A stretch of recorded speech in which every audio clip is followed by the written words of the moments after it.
Hello, everyone, and welcome to the first episode after the rebranding of all sorts of esports.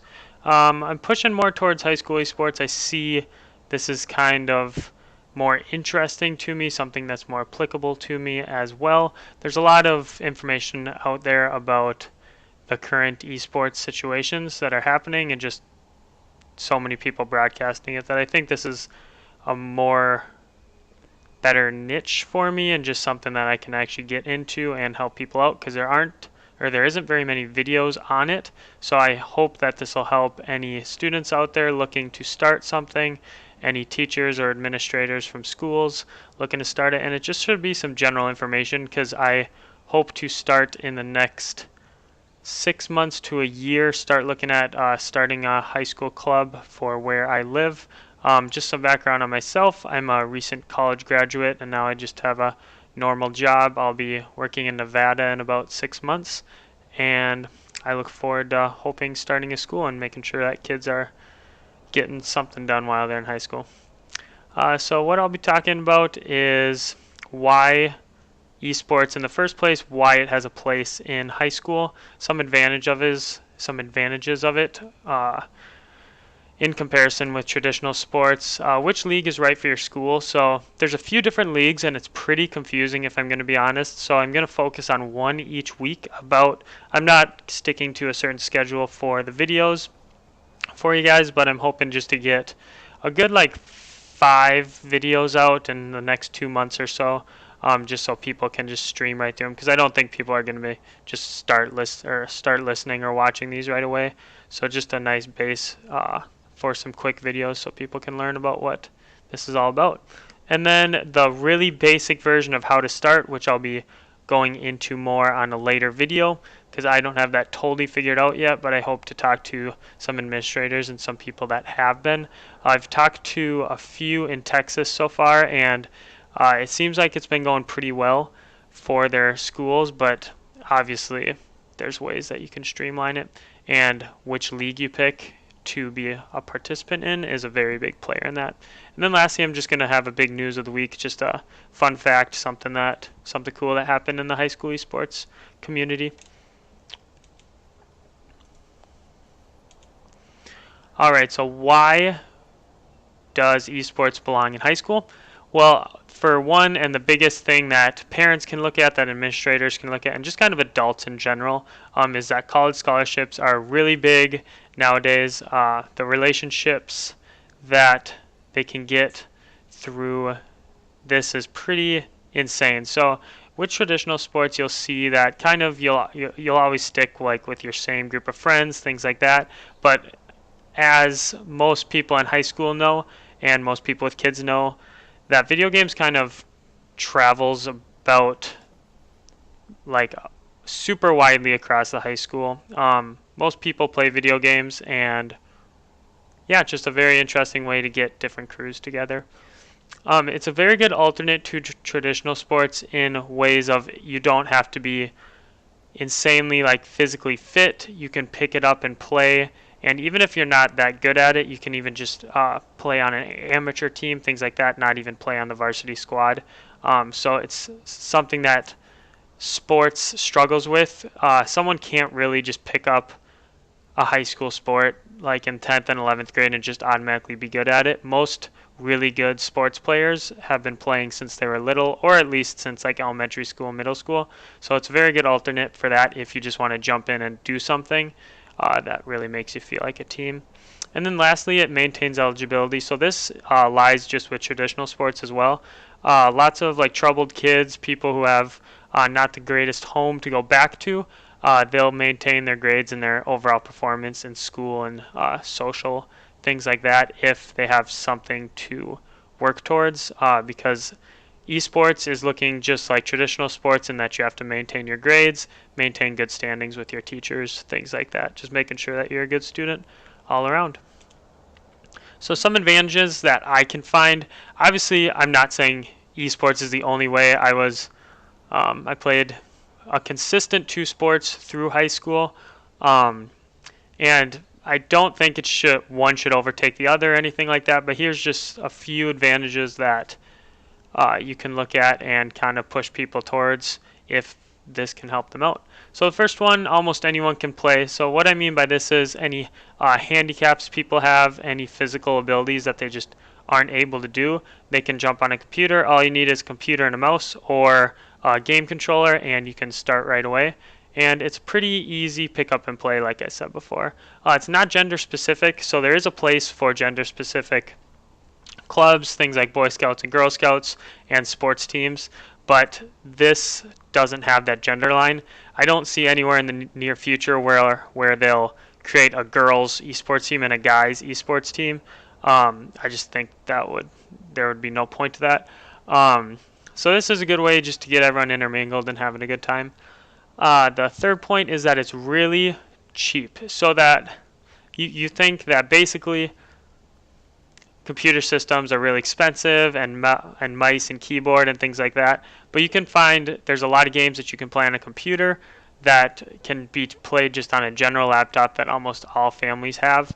And even on a different note, lots of high schools are starting to get their esports labs where they have them reserved from after school all the way until the end of the night, and they can even come in the morning as well, before school or during their study breaks.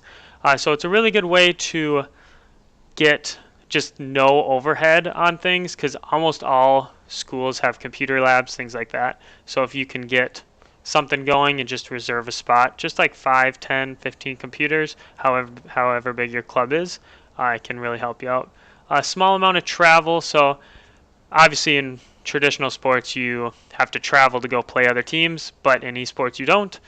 Most leagues are doing weekend online tournaments is how they're moving right now, because I'll show you a map later, but it looks like about 50 to 100 teams across the high school league right now.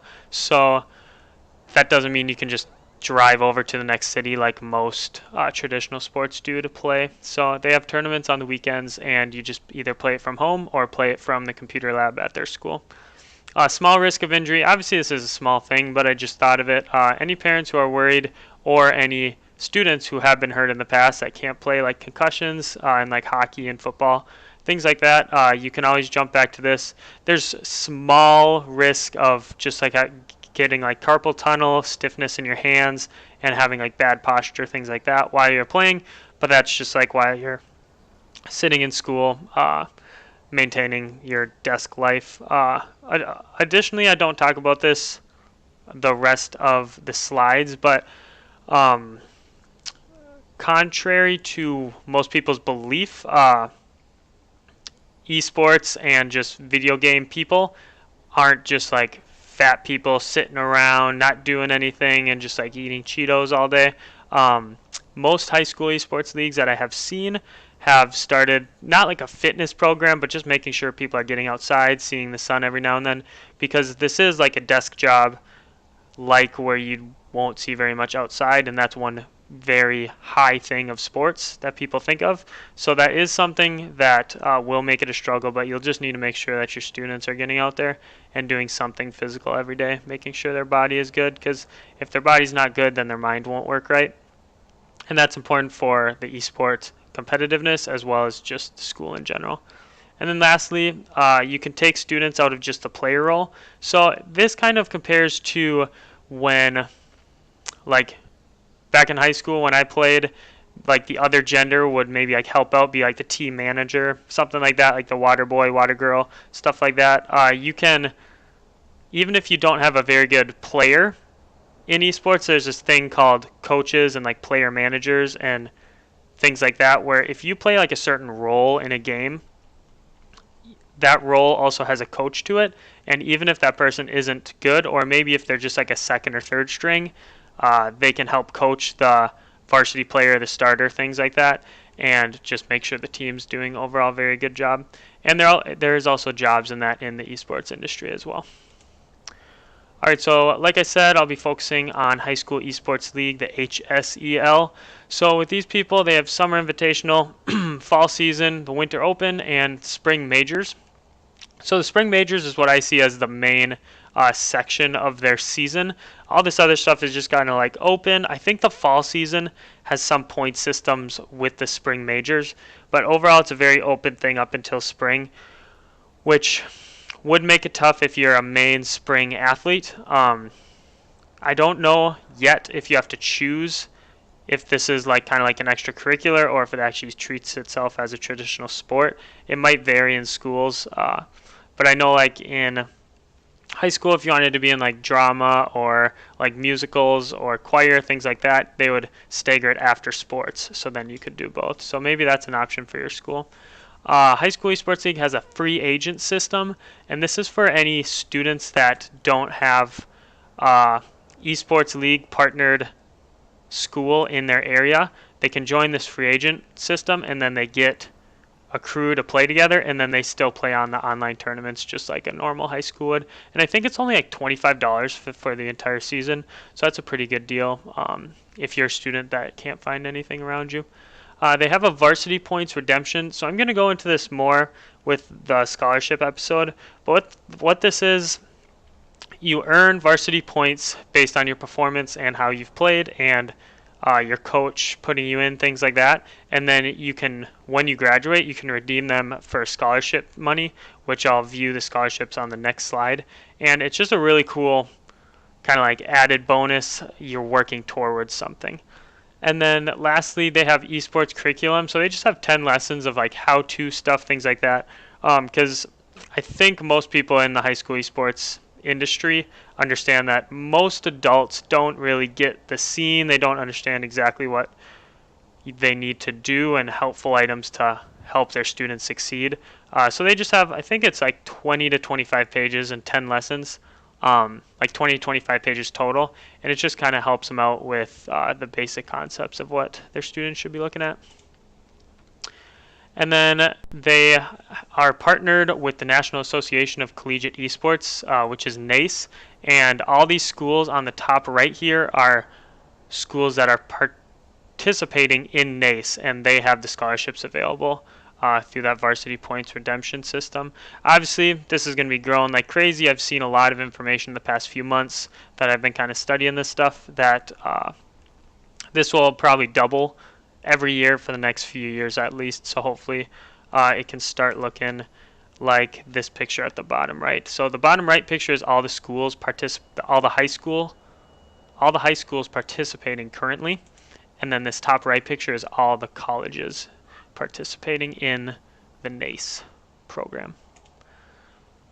And then the HSEL also has a partnership program. So I think the partnership program is just like being in the league. I don't think there's any difference. So it is a paid league. Obviously, they have to keep things running, like their website, the tournaments, and their employees, things like that. So if you pay, and I really think it would just be like the admin fee that you pay for sports in high school. It looks like, from my view, the costs look like less than $100 per student joining. And then if you have above like 30 students in your school, it can get even cheaper than that. But I think it's a pretty good deal to get all these incentives. So on the left side in that yellow column, we have the majors and the weekend tournaments. So this will let your students participate in all these types of things. They'll battle their way up the leaderboards. They can secure their spot to nationals, and all those things are monitored by college recruiters. And then you'll be monitored by college recruiters, and then maybe get a scholarship from them just seeing that you're good. But also, if you win the tournaments, you win scholarship money.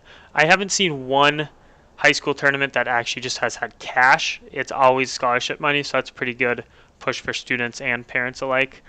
Sponsored LAN parties. So LAN parties are just big like gamer crews getting together, having a good time, and even having some tournaments. So they just sponsor that kind of stuff too for the school. Twitch incentives. So Twitch is like a broadcast TV network that people watch video game players and also esports on.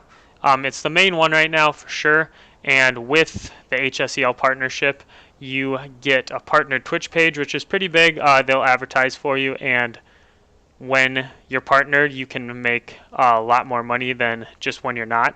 And then what that means is you can broadcast like when your team is playing, things like that, and you can just make money off that, which will help your fundraising needs for your team. And then the last one, Varsity Esports. So this is all their just website stuff on the right hand side here. Varsity Esports means that it's just going to be easier to manage your team, know who's starting, things like that, and just a streamlined process of how to manage your team. All right, so very basically, if you watch this video before I get to the really in-depth version that I hope, because I hope to start one soon, so I'm going to really look into it. But the first one is to find a teacher to mentor the club. This can be anyone that works at the school is things that I've seen approved. So I'm not going to be working at the school, so I'm going to be in a little different situation trying to start esports club at a school. But find a teacher, easy as can be. Most teachers will do it for free. And it shouldn't be more than a few hours a week at the beginning. And then the second thing, recruit students. So obviously you're probably doing this because the students said so. I don't think there will be many teachers that will just want to start this without any students backing. So the recruiting students should definitely be pretty easy. The third thing is schedule the team meeting and remind students that they can also coach and manage the teams like I was talking about before. They don't just have to be good at playing the game. They can also be good like analyzers, things like that, or just managing the team, letting them know when their schedules is. Someone could be in charge of their schedules and things like that, just helping everything out. And then the fourth one, advertise the team and maintain recruitment. So this is really big in getting the best players that you can, because obviously no one likes losing. So you're going to want to get the best players, and you don't just want like one group of friends to come start this esports club and then just that one group maintain the club, because when they're gone, they're going to be gone and graduated. So you'll want that maintain recruitment like idea to maintain. You just pick a goal number and really just keep that flow coming in and make sure people are happy while they're in the club and participating evenly. And then the last one is pick your league. So this is anything from like Playverse to the National Association High School Esports League to like High School Esports League. So like the NAHSA, the Play VS, and then HSEL, and then I think there's like two more. I've been looking into them. They kind of mold together, so I'm going to hope to help you decipher how you can pick through those different things. All right, so big news of the week, the Pennsylvania Secretary of Education, Pedro Rivera, awarded the Emerald Foundation $500,000 grant for its supporting diversity and equity and inclusion in esports program. So I thought that was pretty cool. Obviously, this is esports has been, I'd say, a big thing for about 2 years now. So High School Esports League is going to be coming up. People are going to be interested in it. And lots of people don't understand that these professional esports teams, like the big people, are really, really struggling to find good talent. I kind of would compare it to like finding like a kicker or a punter for like a football team, like an American football team. Just because people don't train to be like an esports player their entire life. Like I'm 24 years old now, and when I was 10 years old, I liked video games, but I wasn't training to be a professional. But if all of a sudden we're getting like 6th, 7th, 8th graders playing an esports type of league, all of a sudden their parents are starting to support it, and you can really get better at the game if you think about it in a different way. Because there's a huge difference in between playing the game and playing it in a team-based way, no matter what game you're playing. So that's a very interesting way to think about kind of the future of it and how esports can grow in the next 15 to 20 years, all the way from middle school to the professional level. So the next few weeks, I'm going to be, I guess next week I'm going to focus on the Playverse League. So this is, I think, this one, Playverse is categorized as the official High School Esports League of the U.S. Um, and I'll just look into that more. I haven't looked into it too much yet. And then the next 4 videos I think I got scheduled for is important rules and regulations that you have to remember as a student and as an administrator of the league, what companies to partner with, and how to find a financial sponsor. So I'm just going to be talking about how to bring those finances in, because I feel like there would just be a stigma in parents are totally fine going to help pay their kid 150, 200 bucks to go play with a soccer team just because that makes sense. But parents probably aren't too hot on the idea yet of paying for their kid to play video games when they could just do it at home. So I think it's going to be a hard sell for sure to get parents okay with paying like a school or admin fee for the esports club. So if you can find sponsors or just general fundraising, it could be pretty big. The third one that I'm going to do is how to make your sports team different than a traditional high school sport. So obviously there's a lot of similarities in like team building, hard work, just perseverance, things like that, just working overall in a team for a competition. However, I think there's advantages like I talked about before that can get that push to get more people to join. And then lastly, why colleges are working themselves in and how that helps students. So I think this might be my next one or just the next one after the rules and regulations. But I'm just going to explain how colleges are looking at just these high school and even amateur people. So before the High School Esports League became a thing, colleges were giving scholarships to just people who they saw play on online tournaments. So this is creating a lot easier way to find scholarships for students and just making it better for every party involved. And that's my last slide. So I hope you guys enjoyed it. I don't think too many people are going to be watching this the next few episodes, so it'll be pretty low view count numbers and comments, but I look forward to hopefully like in a few months here helping just a lot of people stream through these videos. I hope it wasn't too long. 20 minutes. Yikes. I'll try and make the next one shorter. So thanks for listening. I appreciate it, and I'll see you next time.